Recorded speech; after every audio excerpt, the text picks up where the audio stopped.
नमस्कार मंडळी, मी सुचरिता काळे. माझ्या love kids and save nature या चॅनेलमध्ये तुम्हा सर्वांचं सहर्ष स्वागत. प्रतिभाताई ताराबादकर यांच्या त्रिशंकू या कादंबरीचे 13 भाग आपण ऐकले. 13व्या भागात आपण पाहिले की ऑफिसला जाताना उशीर व्हायचा म्हणून शीतलने आपल्या केसांचा बॉबकट केलाय. इकडे अर्पिता परत शेखरला नवीन अपार्टमेंटमध्ये जाण्यासाठी हट्ट करतीये व श्वेताकडच्या मुंजीच्या कार्यक्रमाचं सुद्धा तिला दडपण आलंय. पुढे काय होतं बघूया या भागात. पण त्यापूर्वी कादंबरी व वाचन कसं वाटतंय त्याबद्दल अवश्य कमेंट करा आणि चॅनेलला सबस्क्राईब केलं नसेल तर आधी अवश्य सबस्क्राईब करून घ्या, म्हणजे पुढील भाग अपलोड केल्यावर तुम्हाला त्याचे नोटिफिकेशन मिळेल. चला तर सुरू करूया त्रिशंकू कादंबरीचा 14वा भाग. आई ग, माझं गणित बघ ना बरोबर आहे का? शाल्मली वही घेऊन आली. मला वेळ नाही ग, आता कुकर लावायचा आहे. शीतलची लगबग चालू होती. शोभाताई दिवसभर घर सांभाळत मग ऑफिसमधून घरी आल्यावर तरी आपण उरलेली कामं करावीत असं शीतलला वाटत असे. तू शैलेशला विचार. अजिबात नको, मला आलं नाही की डपलीत मारतो. इतकं सोपं गणित कसं येत नाही असं म्हणतो. वर्गात लक्ष नसतं का तुझं टीचर शिकवताना? का नुसती गप्पा मारत बसतेस? चोरी पकडली जावी तसा शाल्मलीचा चेहरा गोरामोरा झाला. इकडे ये, मी सांगतो तुला गणित. नको, तू टपल्या मारतोच नाही आलं की. नाही मारणार बस. शैलेश आता पुष्कळच शहाण्या मुलासारखा वागत असे. आपली आई आणि आजी मिळून घर बघतायत हे तो जाणून होता. त्याच्या मित्रांनी 10वीसाठी क्लास लावला होता, पण शैलेश जास्तीत जास्त स्वतःच अभ्यास करत असे. हॅलो, मी प्रमोद बोलतोय. बोल दादा, काय म्हणतोस? आम्ही नवीन उघडलेल्या मॉलमध्ये जाणार आहोत. शैलेश आणि शाल्मलीला घेऊन जातो. तेवढाच टाईमपास आणि थोडा वेळ तुला पण आराम. मी विचारते त्यांना. दोघेही तयार झाले. सोसायटीतल्या सगळ्यांनी पाहिला होता, पण या दोघांनी अजून त्या मॉलला भेट दिली नव्हती. गर्दी टाळण्यासाठी प्रमोद साऱ्यांना लवकर घेऊन गेला. शोभाताई सुनंदाबाई आणि मालतीबाईंबरोबर गप्पा मारायला गेल्या. शीतल आज एकटीच घरात होती. तिला शांतता बरी वाटली. कपड्यांचे बोळे आवरून घड्या घालायच्या होत्या. रद्दीसाठी सगळी वर्तमानपत्र एकत्र करून ठेवायची होती. स्वयंपाकघरातील डबे बघून काय काय संपलंय त्याचा आढावा घ्यायचा होता. शीतलने ट्रान्झिस्टर लावला आणि त्या गाण्यांवर ताल धरून आवराआवरी करू लागली. दार वाजले. मुलं तर लांब मॉलला गेली आहेत. आईंच्या गप्पा इतक्या लवकर संपल्या? आश्चर्य वाटून तिने दार उघडले. दारात तो नवीन आलेला माणूस लोचटपणे हसत उभा होता. शीतलच्या अंगातून भयाची शिरशिरी गेली. काय पाहिजे तुम्हाला? तिने धीर एकवटून विचारले. थोडी साखर हवी होती. त्याने वाटी पुढे केली. न बोलता शीतलने वाटी हातात घेताना त्या माणसाने जाणीवपूर्वक तिच्या हाताला स्पर्श केला. शीतलने पटकन हात काढून घेतला आणि ती साखर वाटीत भरून देण्यासाठी आत गेली. साखर भरून त्याला देण्यासाठी ती वळली तर तो स्वयंपाकघरात आला होता. त्याची नजर काही वेगळेच भाव दर्शवत होती. शीतल, मला तू पहिल्यांदा पाहिल्यावरच खूप आवडलीस. तुझा घटस्फोट होणार आहे कळलं. तुला कसलीही जरूर लागली तर मी ती पूर्ण करीन. आपले वासनेने भरलेले डोळे तिच्यावर रोखून तो म्हणाला.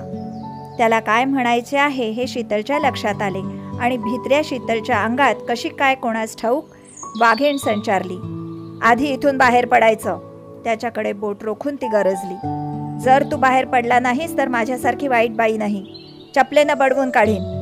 तिचा तो आवेश पाहून ती आपल्याला काय करू शकते या भ्रमात असलेला तो बेसावध लांडगा तिचा आक्रमक पवित्रा बघून घाबरला आणि पटकन दार उघडून बाहेर पळाला. शीतल पुष्कळ वेळ दाराला पाठ लावून हृदयाची वाढलेली धडधड ऐकत उभी राहिली. कसं काय जमलं आपल्याला इतकं आक्रमक भूमिका घेणं? का तो स्त्रीचा जात्या स्वभाव असतो? धोका बघून सावध होणं? त्याला काय वाटलं, नवरा नाही तर मला या माकडाची गरज लागेल? एकटी स्त्री दिसली की हे लंपटवीर लगेच मागावर राहतात.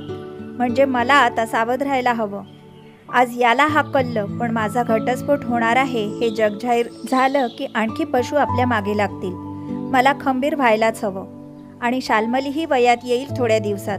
मग घरात वडील नाहीत हे कळल्यावर तिच्यावर सुद्धा छे, मी हे सहन करू शकणार नाही. वाघीण होऊन माझ्या बछड्यांचं रक्षण करीन. शीतलने देवाला हात जोडले. देवा, मला शक्ती दे. शीतल हळूहळू शांत झाली. दार वाजले. शोभाताई होत्या. शीतलचा चेहरा लाल भडक झाला होता. काय ग शीतल, काय झालं? तो वरचा हलकट आला होता. शीतलची भाषा बघून शोभाताई चरकल्या. साखर मागण्याच्या निमित्ताने आत आला होता. काही वावगं वागला का तो? शोभाताईंचा आवाज नकळत चढला. माझ्या सगळ्या इच्छा पूर्ण करायला तयार आहे म्हणे तो. काय? शोभाताई ओरडल्याच. मी त्याला बाहेर हाकलला. चपलेनं तुडवीन म्हणून सांगितलं तशी पळालं भेकड. शीतलचा आक्रमक पवित्रा शोभाताईंना सुखावत होता. त्या दावडेकरांना फोन करून सांगते तुमच्या भाडेकरूला ताबडतोब जागा खाली करायला सांगा, नाहीतर त्याच्या विरुद्ध पोलीस कंप्लेंट करू म्हणून. शोभाताईंनी डायरीतून नंबर शोधून दावडेकरांशी बोलायला सुरुवात केली. आई, मी मामाबरोबर मामी असेल तर मुळीच जाणार नाही. मॉलमधून आल्या आल्या शैलेशने जाहीर केले आणि तो आत निघून गेला. अरे पण काय झालं ते तरी सांग. हा मुलगा कधी भडाभडा बोलणार नाही. शाल्मली, काय झालं मॉलमध्ये? मामी काही बोलली का? मला पण तनयासारखा गेम हवा होता तर मामी म्हणाली तुझ्या बाबांना सांग. स्वतः मजा करतायत आणि यांची मुलं मात्र आमच्या गळ्यात पडली आहेत असं म्हणाली मामी. शीतलच्या कपाळावर आठ्या पडल्या. म्हणजे डायरेक्ट आम्हाला नाही म्हणाली पण मामाला सांगत होती. आई, बाबा कुठली मजा करतात ग? काय सांगायचं या मुलीला. तुझे बाबा. दोघांच्या परीक्षा संपल्या आणि दिवाळीची सुट्टी लागली. घरात ऑफिसमध्ये माथेरानच्या ट्रिपची चर्चा रंगू लागली. आपण ड्रेसची थीम ठरवूया. नैनाने डबा खाता खाता कल्पना मांडली. कोणता ड्रेस घालूया? पायघोळ स्कर्ट आणि कुर्ता चालेल? छे ग, तिथे आपल्याला घोड्यावर बसायचं आहे. सुटसुटीत कपडे घालावे लागतील. मग कुठला ड्रेस सुटसुटीत पडेल? जीन्स आणि टॉप चालेल? जीन्स? माझ्याकडे नाही आहे जीन्स आणि टॉप. मी फक्त साडी किंवा पंजाबी ड्रेस घालते, शीतलने प्रांजळपणे सांगितले. अगं, तू ट्रिपला काय साडी नेसून जात होतीस? शीतल निरुत्तर झाली. ती कसं काय सांगणार होती की वर्षानुवर्षे ती बाहेरच जात नव्हती म्हणून? शीतल, तू दिवाळीचे कपडे घेशील ते जीन्स आणि टॉप्स घे, मंजिरीने तोडगा काढला. पण मला शोभतील का ते? कधीच वापरले नाहीत ग मी. कपडे चांगले किंवा वाईट दिसत नाहीत, तर तुम्ही ते कॅरी कसे करता यावर अवलंबून असतं. शीतलला काहीच कळलं नाही तरी तिने नुसती मान हलवली. आई, माझं लुडो, सापशिडी, पत्ते पण घे, शाल्मलीने फरमावले. तुला तयारी करता येत नाही? आईला काय सांगतेस? शैलेशने दटावले. मी लहान आहे अजून. हो का? काम सांगितलं की लहान आणि बाकीच्या वेळी मोठी. शीतलने हसत शाल्मलीच्या पाठीत हलकासा धपाटा घातला. आणि आगाऊसारखी पोपटपंची करू नकोस बर का तिथे, नाहीतर सगळ्या जणी म्हणतील काही शिस्तच लावली नाही शीतलने आपल्या मुलीला. आणि कोणी बाबांबद्दल विचारलं तर काय सांगू? घरात एकदम शांतता पसरली. कोणी तुला विचारतं का बाबांबद्दल? हो, त्या 4 जणी आहेत ना, तुम्ही ज्यांना चांडाळ चौकडी म्हणता, त्या मला विचारत असतात, तुझे बाबा घरी येतात का, तुम्हाला भेटतात का, आईला किती पगार आहे, पैसे कसे पुरतात. मग तू काय उत्तर देतेस? उत्तरादाखल शाल्मलीने ओठ बाहेर काढून दाखवले. मी म्हणते मला काय माहीत. आनंदाच्या क्षणी दुधात मिठाचा खडा पडावा तसं झालं. झाली का माथेरानला जायची तयारी? शीतलचे आईबाबा आले आणि विषय आपोआपच बदलला. हो आजी, आईनं जीन्स आणि टॉप्स घेतलेत तिकडे घालायला. शाल्मलीने उत्साहाने आजी आजोबांना बातमी दिली. आणि गॉगल पण घेतलाय. अरे वा, जोरदार तयारी चाललीये बस अगदी. सगळ्या जणींनी खूप आग्रह केला म्हणून घेतलं आहे. शीतलच्या स्वरात अपराधीपणा डोकावत होता. हेच तुझं चुकतं शीतल, शोभाताई किंचित चिडून म्हणाल्या. तू कुठलेही कपडे वापरलेस तर लोकांना काय वाटतं याचं ओझं कशाला? छानपैकी ट्रिप एन्जॉय कर आणि कॅमेरा घेऊन जा. खूप सारे फोटो काढ म्हणजे आम्हाला पण बघता येतील, बाबा म्हणाले. आई, मी कॅमेऱ्यात रोल भरून आणतो, शैलेश म्हणाला. मस्तपैकी एन्जॉय कर ट्रिप, कुठलाही मनावर ताण न घेता. आईबाबांनी ट्रिपसाठी शुभेच्छा दिल्या. शीतलने मान डोलावली खरी, पण गप्पा मारता मारता आपल्या खाजगी आयुष्याबद्दल विषय निघाला तर काय सांगायचं? माझी घटस्फोटाची केस चालू आहे म्हणून त्यापेक्षा ट्रिपला जाणं रद्द करायचं का? पण शाल्मलीला माथेरानला जायचे वेध लागले आहेत. किती हिरमसून जाईल ती. शीतलचे मन डोलायमान झाले. नेहमीप्रमाणेच आई नेहमी म्हणतात ते खरंच आहे. आपण स्वतःला काय पाहिजे ते न बघता इतरांना काय वाटेल याचाच विचार करत राहतो आणि कच खाऊन माघार घेतो. ते काही नाही. आज इतक्या वर्षांनी संधी मिळाली आहे माथेरानला जायचं म्हणजे जायचंच. शीतलने निश्चय केला. श्वेता, तुझ्या भावाकडे शेखरकडे मुंजीचं आमंत्रण द्यायला मी येणार नाही, मनीषने जाहीर केले. काय येणार नाहीस? मग मी तुझ्या बहिणीकडे येणार नाही, श्वेताने आक्रमक पवित्रा घेतला. माझ्या बहिणीचा काय संबंध? तुझा भाऊ त्या बाईबरोबर राहतोय, मग आपण कशाला बोलवायचं त्याला? हॉलमध्ये शोभा होईल. आलेले सारे निमंत्रित आपल्या मुलांपेक्षा त्या जोडप्याकडेच बघत राहतील. नाहीतर शेखरला एकट्यालाच बोलावणं करू, मुंजीला मामा लागतो म्हणून. छे छे, त्याला एकट्यालाच कसं बोलावता येईल? तेजू वहिनी त्याच्याबरोबर येणारच. कोण तेजू वहिनी? ती नवीन बाई? तिला तू वहिनी म्हणतेस? धन्य आहेस तू, मनीषने श्वेतापुढे हात जोडले. तिचं नाव काहीतरी वेगळंच आहे ना? हो, लग्नानंतर तिचं नाव अर्पिता ठेवलं होतं, पण दादा तिला तेजू म्हणतो म्हणून मी तिला तेजू वहिनी म्हणते. किती इन्सेंटिव्ह बाई आहे ही. इतकी वर्षे शीतल वहिनी श्वेताचं प्रेमानं करत होत्या, पण हिला त्याची काहीच किंमत नाही. आणि कोण ती नवीन बाई आली जिने शेखर आणि शीतल वहिनींच्या संसारात बिब्बा घातला तर हिला तिचा पुळका. या बायकांच्या मनात काय चाललं असतं काही कळतच नाही. पहाटे उठून भराभर तयारी करून शीतल आणि शाल्मली बाहेर पडल्या. शैलेश त्यांना सोसायटीच्या गेटपर्यंत सोडायला आला होता. त्याने आईची चाकाची बॅग ओढत गेटपाशी ठेवली आणि टॅक्सी घेऊन आला. आई, पोहोचल्यावर फोन कर, त्याने शीतलला बजावले. शीतल आणि शाल्मलीची टॅक्सी स्टेशनच्या दिशेने धावू लागली. ऑफिसमधल्या साऱ्या जणी स्टेशनवर जमल्या होत्या. त्यांची मुलं एकमेकांना बघून थोडी बुजलेली दिसत होती. सगळ्या जणींचे पती त्यांना सोडायला स्टेशनवर आले होते. आई, शाल्मली शीतलच्या कानात कुजबुजली. फक्त आपलेच बाबा आले नाहीत ना? तो विषय काढायचा नाही म्हणून तुला बजावलाय ना? शीतल हळू आवाजात बोलली आणि चेहऱ्यावर हसू आणत सगळ्यांमध्ये मिसळली. ए मुलांनो, एकमेकांची ओळख करून घ्या बरं का. आता 2 दिवस एकत्र राहायचं आहे ना. हे काय ग शीतल, तू पंजाबी ड्रेसमध्येच आलीस ना? तुला पेनल्टी लावायला हवी. अगं आणली आहे जीन्स आणि टॉप, पण माथेरानला गेल्यावर घालणार आहे. इकडे मला ऑकवर्ड वाटतंय ग. ए तयार राहा सगळेजण, ट्रेन येतेय. गाडी सुटली आणि गार वाऱ्यामुळे मुलांना डुलकी लागली. नेरळ आलं तेव्हा त्यांना हलवून जागं करावं लागलं. पुढे ट्राय ट्रेनमध्ये मुलं जी काय उधळली की बघायला नको. 2 दिवसात काय काय धम्माल उडवून टाकणार आहेत याची झलक त्यांनी दाखवली. सगळ्यांची मुलं साधारण शाल्मलीच्या वयाची होती. बरं झालं शैलेश नाही आला, तो आत्ताच कंटाळून गेला असता, शीतलला वाटलं. गाडीत सगळ्या जणी पिकनिकच्या मूडमध्ये असल्याने गाणी गप्पा यांना ऊत आला होता. सगळ्यांचे चेहरे उत्फुल्ल दिसत होते. माथेरानला जाणाऱ्या चिमुकल्या गाडीचे इवलेवले डबे, तिची मुंगीची चाल, भोवतालचा निसर्गरम्य परिसर, अधूनमधून दिसणारी माकडं बघत कधी प्रवास संपला कळलंच नाही. माथेरान स्टेशनच्या जवळच पद्मा मॅडमचा बंगला होता. सारेजण बंगल्यात येऊन धडकले आणि मुलांच्या उत्साहाला पारावर उरला नाही. आयांचे ओरडणे आणि त्यांच्याकडे दुर्लक्ष करून मुलांचे बागडणे याने बंगला गजबजून गेला. बाहेरच्या बाजूला छानपैकी टेबल खुर्च्या मांडलेल्या होत्या.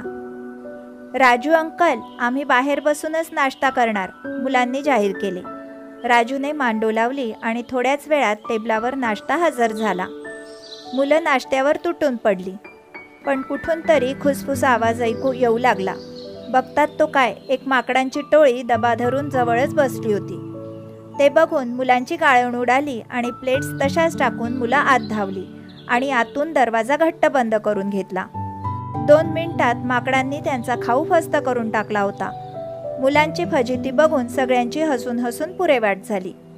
त्या गोंधळात एकीला आठवलं आपण घरी फोनच केला नाही, पण मग साऱ्या जणींची एकच लगबग उडाली. हॅलो शैलेश, आम्ही पोहोचलो बरं का माथेरानला. आई, तू इकडची काही काळजी करू नकोस, मी दोन्ही आजींची काळजी घेईन. किती गुणी बाळ आहे माझं, शीतलच्या मनात आलं. साऱ्या जणी तयार होऊन बाहेर आल्या. शीतलला जीन्स आणि टॉपवर बघून मंजिरीने सणसणीत शिट्टी मारली. शीतल, काय गोड दिसतेस तू, वाटतच नाही तुला एवढी मोठी मुलं असतील. अगं, खूप लवकर लग्न झालं माझं, त्यामुळे माझी मुलं मोठी आहेत. शीतल बोलता बोलता अचानक थांबली. लग्नाचा विषय नको होता काढायला, तिला वाटलं. मुलं आणि सगळ्या आया घाबरतच घोड्यावर बसल्या आणि एक रपेट मारून सारे परत आले. संध्याकाळी सनसेट पॉईंटवर जायचं ठरवलं होतं. दुपारी जेवण झाल्यावर मुलांची टोळी पत्ते सापशिडी काढून बसली तर बायका लोळत गप्पा मारू लागल्या. बोलता बोलता विषय मुलं नवरा यांवर येऊन ठेपला. नवऱ्याबद्दल लाडीक तक्रारी सुरू झाल्या आणि शीतल एकदम गप्पच बसली. इतर जणींनी आपसात नेत्रपल्लवी केली. शीतल, तुझा काय प्रॉब्लेम आहे? आम्हाला उडत उडत बातम्या कळल्या आहेत, पण तुझ्या तोंडून ऐकलं तर बरं होईल. आई म्हणते सुख सांगावं जनात आणि दुःख ठेवावं मनात.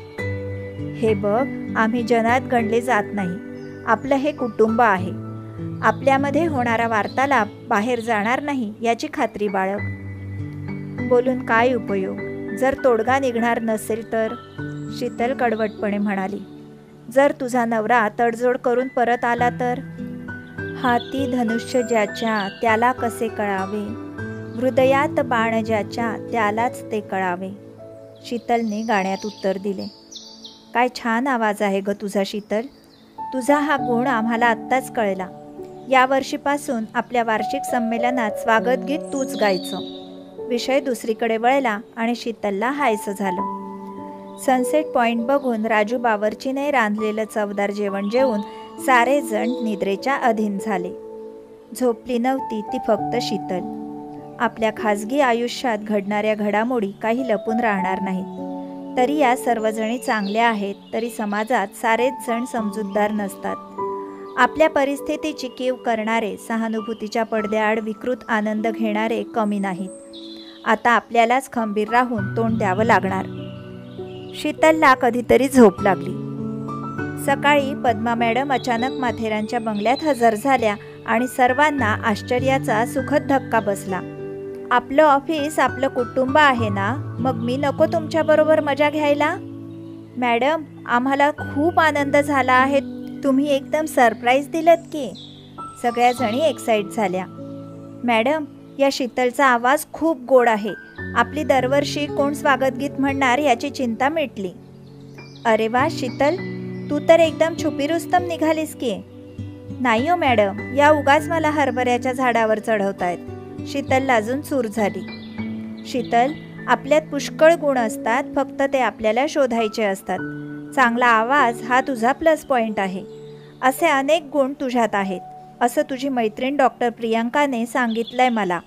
शीतल दचकली. प्रियंकाने काय काय सांगितलं असेल माझ्याबद्दल, माझ्या आयुष्याबद्दल? जाऊ दे, किती विचार करायचा. बाबा म्हणतात त्या त्या क्षणाला जगायचं. पुढच्या काळाची चिंता आणि मागच्या आयुष्यातील घडामोडी यांचा विचार न करता वर्तमान काळात जगायचं. किती योग्य विचार आहेत ते. आई, आमच्या मुंजीचं ग्रहमक गुरुवारी ठरलंय. तू आणि शीतल या सकाळपासून. आपल्याला कोणी मदत करत नसल्याने गुस्सात असलेली श्वेता म्हणाली. मी येईन, पण शीतलचं काही सांगता येत नाही. तिला ऑफिसमधून रजा मिळणार नाही. नवीन आहे ना ती. मग मी तेजूवहिनीला विचारते, ती येऊ शकेल. ती काही नोकरी करत नाही. त्या बाईला बोलावणार असशील तर मी अजिबात येणार नाही, आधीच सांगते. शोभाताईंनी आवाज चढवला. आणि लक्षात ठेव, त्या बाईला मुंजीत अजिबात बोलवायचं नाही. मामा लागतो ना, मग फक्त शेखरला बोलाव. उगाच मांडवात शोभा नको, सगळ्या पाहुण्या रावण्यांसमोर. शोभाताईंनी बजावले. हे काय ग आई, इतक्या अटी कशाला घालतेस? श्वेता तणतणली. तुझ्या भावाला भिकेचे डोहाळे लागले ना, मग काय करणार? शोभाताईंनी फोन खाली ठेवला. शीतल आणि शाल्मली माथेरानहून आल्या तेच उत्साहाने निथळत. त्यांचे आनंदाने फुललेले चेहरे पिकनिक सक्सेसफुल झाली हेच दर्शवित होते. बरं झालं ट्रिपला गेल्या ते. जरा वातावरणात बदल तरी झाला. शोभाताईंना वाटले. हे काय आई, आपल्या शाल्मलीला तिकडेच सोडून आलीस आणि हे माकड घेऊन आलीस? शैलेशने भोळा चेहरा करून विचारले. आपल्याला दादा माकड म्हणतोय हे लक्षात आल्यावर शाल्मली त्याच्या अंगावर धावून गेली. अरे आल्या आल्या काय भांडणं सुरू करताय? शीतल, या कपड्यात तू खूप छान दिसतेस, शोभाताईंनी स्तुती केली आणि शीतल लाजली. हो आजी, सगळ्या जणी म्हणत होत्या शीतलला एवढी मोठी मुलं आहेत हे खरंच वाटत नाही. तू चोंबडेपणाने त्यांच्या गप्पा ऐकत होतीस वाटतं. ए आई, बघ ना हा दादा किती मागे लागतोय माझ्या. 2 दिवस नव्हतीस ना म्हणून करमत नव्हतं त्याला. आई, तुम्ही काय केलंत मी नसताना? अगं, प्रमिला आजी, सुनंदा आजी आणि मालती आजींबरोबर आपल्या आजीने पण खूप धमाल केली. त्यांच्या वेळची सिनेमाची गाणी, गप्पा, जेवणात तर आपल्या बाईंना रोज निरनिराळी फरमाईश होती. मला चोंबडी म्हणतोस तसा तू सुद्धा चोंबडाच तर आहेस. हॅट, त्याला चोंबडा नाही म्हणत, मी त्यांची काळजी घेत होतो. खरंच ग बाई, शैलेश आम्हाला काय हवं नको अगदी जातीनं लक्ष ठेवून होता हो. आजी, तिकडे काय गंमत झाली, आम्ही खायला बसलो तर खूप माकडं. शोभाताईंच्या मनात आलं, किती छान वाटतंय, किती दिवसांनी आपलं घर पुन्हा आनंदाने खळखळून हसतंय. पद्मा मॅडम म्हणतात तसं दिवस बदलत असतात, कधी आनंद तर कधी दुःख. आयुष्यात चढ उतार असतातच. कुणाचंच आयुष्य परिपूर्ण नसतं. कोणाला शारीरिक तर कुणाला आर्थिक त्रास असतो, कुणाला मानसिक वेदना असतात तर कुणाला मुलांच्या विवंचना असतात. आपण त्यावर मात कशी करतो ते महत्त्वाचं. सगळ्यात प्रथम आपल्या भावनांवर ताबा मिळवायचा म्हणजे योग्य दिशेने वाटचाल सुरू होते. अगं, त्या बिल्डिंग नंबर 4च्या बाई, चांडाळ चौकडीमधली, तुझा हळदी कुंकवाला अपमान करणारी, तिची कामाक्षी अंडीवाल्या युसुफबरोबर पळून गेली म्हणे. शोभाताईंनी शीतलला सोसायटीतली खळबळजनक बातमी सांगितली. आपण केलेल्या गैरकृत्याची फळं आपल्याला याच जन्मात भोगावी लागतात, शीतलच्या मनात आले. आता तोंड लपवून फिरतीये महामाया, शोभाताई म्हणाल्या. देवाची काठी वाजत नाही, पण वेळ आली की तिचं अस्तित्व दाखवून देते. पुढे काय होतं पाहूया पुढील भागात. तर मंडळी, चॅनेलला सबस्क्राईब केलं नसेल तर सबस्क्राईब करा आणि लाईक, कमेंट करून जास्तीत जास्त शेअर करा. धन्यवाद.